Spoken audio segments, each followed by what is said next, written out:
ย่างเข้าเฮือนคู่แจ้งพ่อตาสโลอีนางกะลูกมาหนึ่งข้าว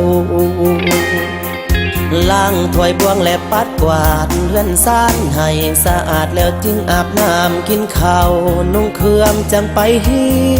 ยนอีนางเป็นคนขยันดูมันผักเป็นและเฮียนหูหมู่คู่ไพ่ก็หักแพงอีนางเป็นคนเฮียนเก่งเสงเถื่อใดได้ที่หนึ่งเอาตัวเองเป็นที่พึ่งพ่อแม่พี่น้องภาคภูมิใจอีนางเป็นคนบ่มักปากบ่มักตอแหลกับคนอื่นบ่มักกลับบ้านเดึกดื่นบ่มักกินเหล้ากินเบียร์เรื่องความหักแห่งบ่ไกลบ่สนใจนำผู้บ่าวเพราะมันยังบ่เป็นสาวหากบ่เฮียนม.4ผ่านไปหลายปีอีนางลาเขาเฮียนอยู่ที่มหาลัยชีวิตเริ่มเปลี่ยนไปนิสัยบ่คือเก่า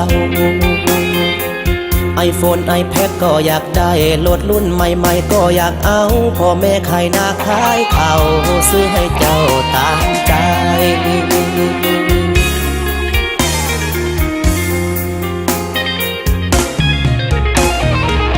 สมัยเดี๋ยวนี้มัน108อีนางใจแตกย้อนเฟซบุ๊กเล่นเน็ตดินไลน์มันสนุกจนลืมความทุกข์ที่ผ่านมา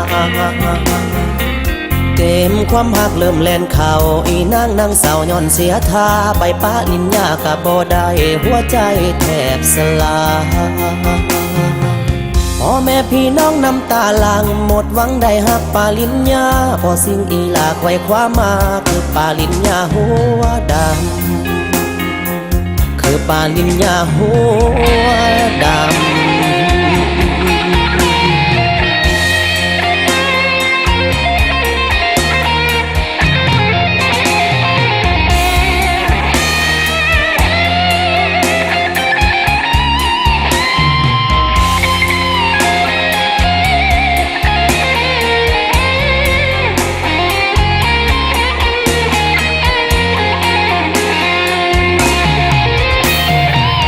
สมัยเดี๋ยวนี้มัน108อีนางใจแตกย้อนเฟซบุ๊กเล่นเน็ตดินไลน์มันสนุกจนลืมความทุกข์ที่ผ่านมาเกมความหักเริ่มแล่นเข่าอีนางนั่งเศร้าย้อนเสียท่าใบป้านินยากะบ่ได้หัวใจแทบสลายพ่อแม่พี่น้องน้ำตาหลั่งหมดหวังได้หักปาลินยาพอสิ่งอีหลาไขว่คว้ามาคือปาลินยาหัวดำคือปาลินยาหัวดำ